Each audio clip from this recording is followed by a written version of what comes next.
নমস্কার বন্ধুরা, all unit Bengali YouTube চ্যানেলে তোমাদের সকলকেই জানাই স্বাগত। আজকের এই ভিডিওতে আমরা আলোচনা করব ফিফা ওয়ার্ল্ড কাপ 2026 নিয়ে। তার কারণ এটা তোমাদের রাজ্য সরকারের পরীক্ষা এবং কেন্দ্রীয় সরকারের পরীক্ষার পয়েন্ট অফ ভিউতে খুবই ইম্পর্টেন্ট একটা টপিক। আর এটা খুবই হট টপিক। আর এখান থেকে তুমি মোটামুটি একটা কি দুটো কোশ্চেন তুমি এক্সপেক্ট করতে পারো, ঠিক আছে? তো আমরা এই ভিডিওটাতে পুঙ্খানুপুঙ্খানুভাবে সমস্ত কিছু আলোচনা করব। ভিডিওটা লম্বা হয়ে গেলে এর একটা দ্বিতীয় একটা পার্ট হবে এবং সেটা এই চ্যানেলে আজকেই আপলোডেড হয়ে যাবে, তোমরা সেটাকেও দেখে নিও।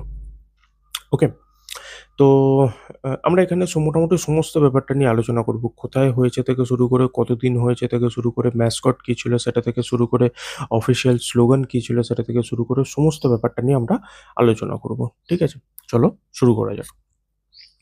দেখো, প্রথম কথা হচ্ছে যে এই যে ফিফা ওয়ার্ল্ড কাপ 2026 আছে, এটা শুরু হয়েছিল 11ই জুন এবং এটা শেষ হয়েছে 19শে জুলাই। ঠিক আছে, এটা 3টে কান্ট্রিতে হয়েছে। ঠিক আছে, 3টে দেশে এটা আয়োজন করেছিল। প্রথম ইউনাইটেড স্টেটের 11খানা শহরে এটা অনুষ্ঠিত হয়েছে। 2 নম্বর হচ্ছে কানাডা শুধুমাত্র দুটো সিটিতে এটা অনুষ্ঠিত হয়েছে। 3 নম্বর যে দেশ হচ্ছে সেটা হচ্ছে মেক্সিকো, তার 3টে সিটিতে এটা অনুষ্ঠিত হয়েছে।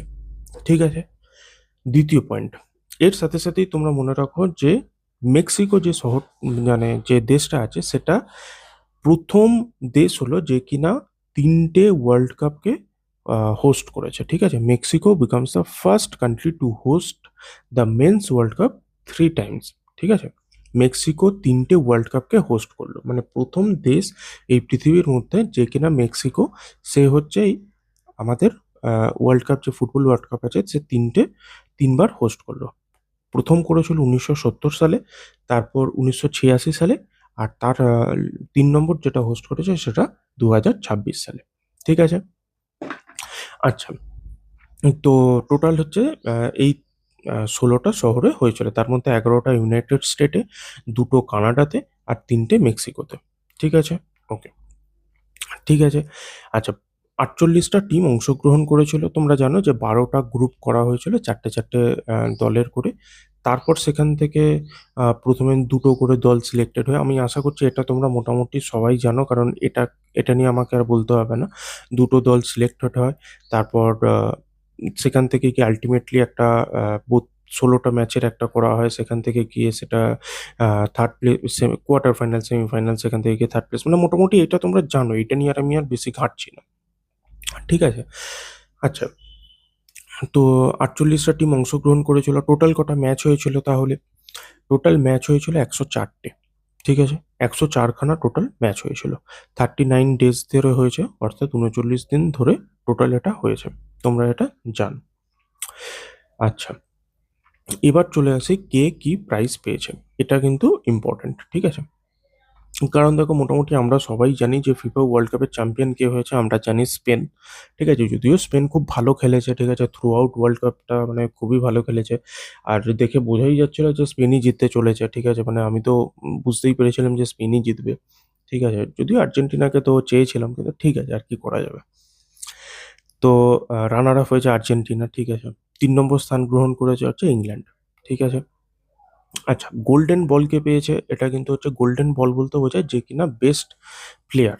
ঠিক আছে, গোল্ডেন বল পেয়েছে হচ্ছে রোড্রি।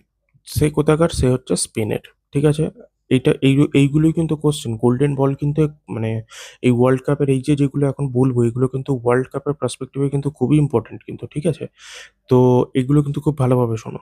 ঠিক আছে, গোল্ডেন বল পেয়েছে কে না? রোড্রি। সে হচ্ছে কোথাকার? স্পেনের। ঠিক আছে, দ্বিতীয় নম্বরকে সিলভার বলকে পেয়েছে। সিলভার বলতে পারো যে সেকেন্ড বেস্ট প্লেয়ার।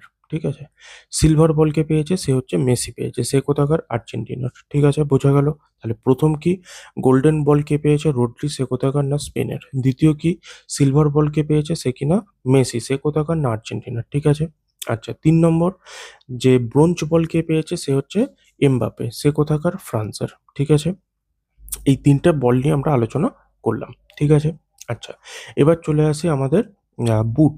ঠিক আছে, গোল্ডেন গোল্ডেন বুট বলতে বোঝায় যে কে সব থেকে বেশি গোল করেছে। ঠিক আছে, যে টপ স্কোর কে করেছে। ঠিক আছে, আচ্ছা, তাহলে সে কে? তার নাম হচ্ছে এমবাপে। এমবাপে পেয়েছে গোল্ডেন বুট, সে 10খানা গোল করেছে। ঠিক আছে, আচ্ছা, দ্বিতীয় কি সিলভার বুট কে পেয়েছে? সে হচ্ছে আমাদের মেসি। ঠিক আছে? আর্জেন্টিনার। ৩ নম্বর হচ্ছে কি ব্রোঞ্জ বুট। ব্রোঞ্জ বুটটা অনেকে এই নামটা গুলিয়ে ফেলে। ঠিক আছে? ব্রোঞ্জ বুটটাও মানে জরুরি। ঠিক আছে? ব্রোঞ্জ বুটটা হচ্ছে কি বেলিংহাম বলে একজন পেয়েছে। সে কি কোথাকার? ইংল্যান্ডের। ঠিক আছে? ইংল্যান্ড কিন্তু 3rd প্লেস পেয়েছে। ঠিক আছে? এটা মাথায় রাখবে। ওকে। এরপর চলে আসি গোল্ডেন গ্লাভের ক্ষেত্রে। যে গোল্ডেন গ্লাভ কে পেয়েছে? গোল্ডেন গ্লাভ কে পেয়েছে না গোল্ডেন গ্লাভ বলতে বোঝায় হচ্ছে বেস্ট গোলকিপার, যে সবথেকে বেশি মানে ভালো গোলকিপার আরকি। ঠিক আছে? সে অবশ্যই স্পেনের কে? সিমন। ঠিক আছে? সিমন পেয়েছে হচ্ছে গোল্ডেন গ্লাভ। ওকে। তারপর দ্বিতীয় কি ইয়ং প্লেয়ার অ্যাওয়ার্ড, মানে কে এমার্জিং যে প্লেয়ারগুলো হয় না, মানে যে ইয়ং এদের মধ্যে যে সব থেকে ভালো যে প্লেয়ার, বোঝাতে পারছি আমি ব্যাপারটা? ওকে। সে কে পেয়েছে? সেও স্পেনের। তার নাম কি? পাও কিউবারসি। তার নাম হচ্ছে কি কিউবারসি। ঠিক আছে? আমার প্রোনাউন্সিয়েশনটা একটু বাজে, তো সেই জন্য প্রোনাউন্স করতে আমার একটু অসুবিধাও হয়ে যায়। যাই হোক, এর পরবর্তী ক্ষেত্রে ফেয়ার প্লে অ্যাওয়ার্ড কে পেয়েছে? নেদারল্যান্ড। ফেয়ার প্লে অ্যাওয়ার্ড কে পেয়েছে? নেদারল্যান্ড। ঠিক আছে?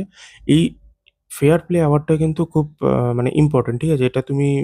এটা তুমি দেখবে কোনো না কোনো একটা পরীক্ষাতে এই ফেয়ার প্লে অ্যাওয়ার্ডটা আসবেই আসবে। এটা আমার মনে হচ্ছে যে এই ফেয়ার প্লে অ্যাওয়ার্ডটা আসবে। ঠিক আছে? আর গোল্ডেন বুটটা অবশ্যই মাথায় রাখবে এমবাপে। গোল্ডেন বলটা কে পেয়েছে? না রড্রি। ঠিক আছে? আর গোল্ডেন গ্লাভ সিমন, সে হচ্ছে কি স্পেনের। ঠিক আছে? এগুলো মাথায় রাখবে। ঠিক আছে? আচ্ছা, এর পরেরটা যা কিছু আছে আমরা এর পরের ভিডিওতে, এর পরের যে আজকেই ভিডিওটা আসবে সেটার উপর আমরা এর পরেরটা আলোচনা করব। ঠিক আছে? তো সেটা দেখার জন্য এই চ্যানেলটাকে সাবস্ক্রাইব করে নাও, আর শেয়ার করবে, লাইক করবে যদি ভালো লেগে থাকে। ঠিক আছে?